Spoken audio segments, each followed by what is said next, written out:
तो जैसे आपको पता है कि इंडियन मीडिया दिन ब दिन ऐसी रिपोर्टें नेपाल के बारे में शेयर करती है जिसको देख के नेपाली भी काफी गुस्सा हो जाते हैं। बट आज जो रिपोर्ट हमारे पास आया कहीं न कहीं वो सच भी साबित हो सकता है और सच भी हो रहा है। इस रिपोर्ट के मुताबिक ये बात की जा रही है कि नेपाली लोग इंडियन से नफरत करते हैं। तो आइए आज की रिपोर्ट देखते हैं और आपके साथ शेयर करते हैं कि नेपाली लोग इंडियन से क्यों नफरत करते हैं और नफरत के पीछे क्या रीजन है, ऐसी क्या राज है जिनकी वजह से नेपाल के लोग इंडिया से नफरत करते हैं और नेपाल के लोग जो अभी तक नफरत करते हुए आ रहे हैं। आइए आज के वीडियो को करते हैं शुरू करने से पहले आपसे गुजारिश है कि वीडियो को करें लाइक, शेयर और सब्सक्राइब। दोस्तों, आज तक हमने नेपाल और इंडिया के बीच बहुत ही गहरी और यूनिक रिलेशनशिप देखी है। दोनों देशों के बॉर्डर खुले हुए हैं और बिना किसी पासपोर्ट और वीजा के हम बॉर्डर को क्रॉस भी कर सकते हैं। नेपाल के लोग बिजनेस या एजुकेशन के लिए इंडिया आते हैं और इंडियंस के लिए नेपाल एक बहुत ही पसंदीदा टूरिस्ट अट्रैक्शन है। लेकिन पिछले कुछ सालों में इस दोस्ती में दरारें पड़ते दिखाई दी है। आज हाल ये है, नेपाल के लोग इंडियन से हद से ज्यादा नफरत करने लगे हैं। ये बात आप में से काफी लोगों के लिए शॉकिंग हो सकती है, क्योंकि एज ए टूरिस्ट इंडियन को नेपाल में बहुत ही अच्छे से ट्रीट किया जाता है। लेकिन सच्चाई ये है, नेपाली लोग इंडियन से अंदर ही अंदर बेइंतहा नफरत करते हैं। हैरानी की बात यह है, ये उन नेपालियों से भी नफरत करते हैं जो दिखने में भारतीयों के जैसे होते हैं। इंडिया का सबसे करीबी दोस्त उन्हें दुश्मन क्यों समझने लगा है? आखिर वो कौन सा ऐसा रीजन है जिसकी वजह से नेपाली लोग इतने ज्यादा इंडियंस को हेट करते आए हैं? आइए इसे डिटेल्स में समझने की कोशिश करते हैं। दोस्तों, इतिहास में ऐसे कई इंसिडेंट्स हुए हैं जिसमें इंडिया और नेपाल ने अपनी दोस्ती की मिसाल पेश की है। दोनों देश एक दूसरे को सपोर्ट करते नजर आए हैं, चाहे वो मेजर पॉलिटिकल चेंजेस हो, राणा रिजाइन का विरोध हो,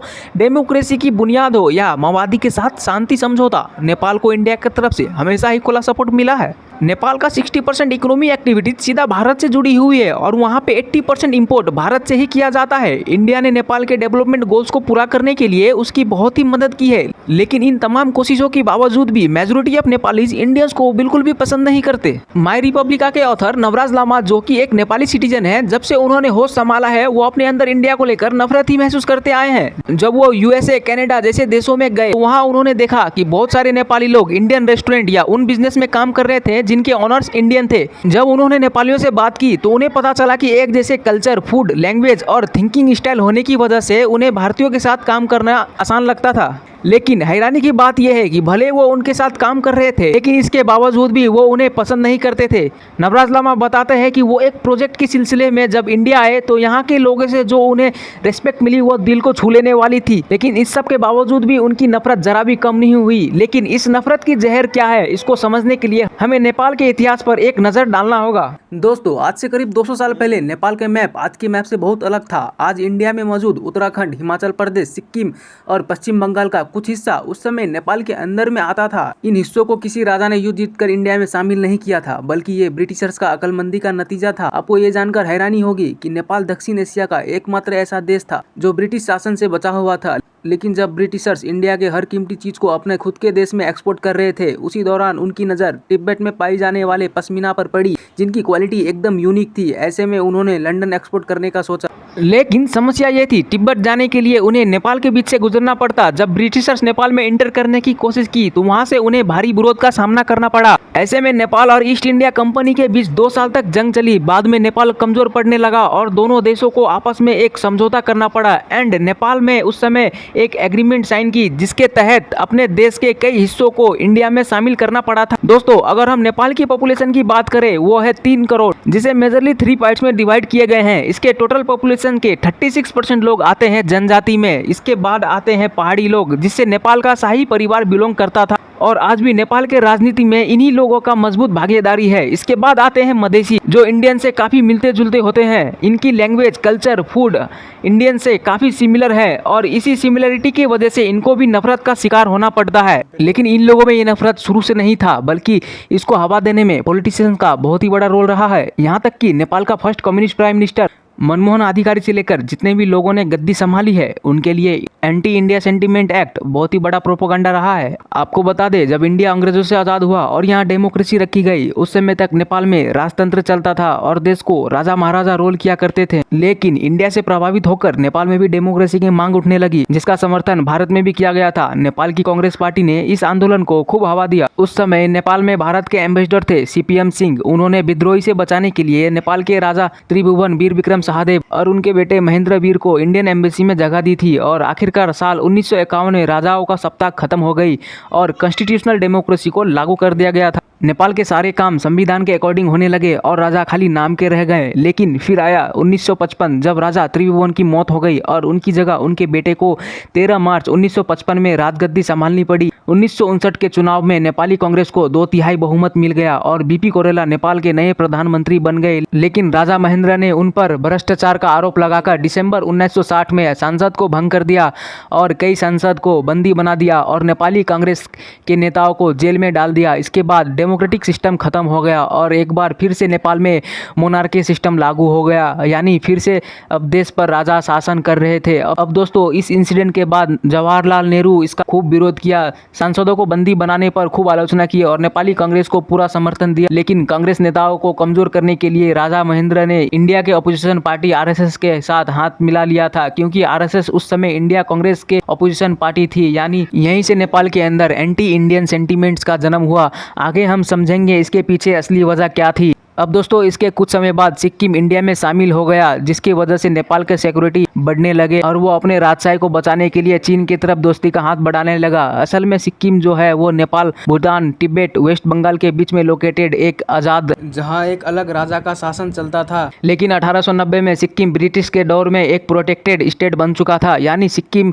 की सिक्योरिटी अब से अंग्रेजों के हाथ में चले गए थे, जिसके बदले में वो उनके कुछ हिस्सों में टैक्स वसूला करते थे। 1947 में जब भारत आज़ाद हुआ तो इसके साथ सिक्किम में एक ट्रीटी साइन की, जिसके अकॉर्डिंग डिफेंस कम्युनिकेशन भारत पर डिपेंडेंट रहेगा और उसके बदले में उसकी आज़ादी बरकरार रहेगी। साल 1963 में सिक्किम के राजा तासी नामग्याल की मौत हो गई, जिसके बाद उनके बेटे पाल्देन थोंडो गद्दी पे बैठ गए। 1970 आते आते लोग वहाँ के राजशाही के खिलाफ हो गए और डेमोक्रेसी के मांग करने लगे। बाद में विरोध प्रदर्शन बहुत ज़्यादा बढ़ गया और मोनार्की को ख़त्म कर गए। सिक्किम में डेमोक्रेसी की शुरुआत हो गई। इसके बाद 4 सितंबर 1974 को कांग्रेस के लीडर काजी लेनदेन धूप दोरजी वहां के सीएम चुने गए और बिल्कुल नेपाल की तरह यहाँ के राजा को कॉन्स्टिट्यूशनल हेड बना दिया गया। अब दोस्तों यहाँ तक आपको सिक्किम की कहानी काफ़ी हद तक नेपाल से सिमिलर लग रही होगी, लेकिन इसके बाद की भी कहानी कुछ एक जैसी ही थी। यानी जिस तरह से राजा नेपाली और कांग्रेस के लीडर के बीच टकराव चलने लगे थे, ठीक उसी तरह सिक्किम के राजा और वहाँ के सीएम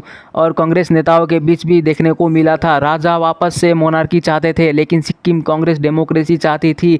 एक तरफ तो इन दोनों में टकराव बहुत ज़्यादा बढ़ चुका था, ऊपर से चीन अपनी नज़र सिक्किम पर बैठाए हुए थे। ऐसे में काजी लेनदेन धूप दोरजी ने खुद सिक्किम को भारत में शामिल करने की सिफारिश करते हैं, जिसके बाद 23 अप्रैल 1975 को सिक्किम को इंडिया का 22वां स्टेट बना दिया गया।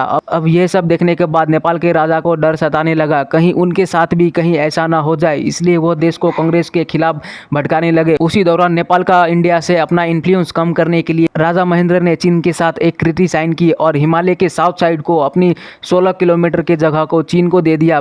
बदले में वो ये प्रॉमिस ले लिया कि हमेशा वो नेपाल के राजा को ही सपोर्ट करता रहेगा और बुरे वक्त में मदद करेगा। अब सिक्किम हाथ से निकल जाने पर चीन पहले से ही जला हुआ था, ऐसे में उसमें नेपाल से अपनी दोस्ती गहरी करनी शुरू कर दी थी। इसकी वजह से नेपाल के भारत के साथ रिश्ता बिगड़ता चला गया। दोस्तों 1990 में नेपाल के अंदर फिर से विरोध छिड़ गया था और राजा का पावर को एक बार फिर से कम कर दिया गया। इस बार भी इसमें इंडिया का बहुत ही बड़ा सपोर्ट रहा था। जहां इंडिया उस समय लड़ाई में माओवादियों की मदद कर रहा था, वहीं चाइना राजाओं के। यहाँ तक की स्टोरी से आपको ये आइडिया लग गया होगा कि कैसे नेपाल के हर बड़े मुद्दे पे इंडिया इंटरफेयर किया है, जो कि नेपाल के पहाड़ी लोगों को बिल्कुल भी पसंद नहीं था। डेमोक्रेसी आने के बाद नेपाल की सत्ता कम्युनिस्ट पार्टी के हाथों में आ गए, जिसे देखकर चाइना ने एक बहुत ही स्ट्रेटेजिक मूव लिया। जहाँ वो पहले राजशाही को सपोर्ट कर रहा था, वहीं वो उसने सत्ताधारी कम्युनिस्ट पार्टी से हाथ मिला लिया और नेपाल के इकोनॉमिक ग्रोथ में अपना फुल कंट्रीब्यूशन देने का सत्ता में कम्युनिस्ट पार्टी आ चुकी थी और उनके वो मुद्दे खत्म हो चुके थे, जिस बेसिस पर यह नेपाल के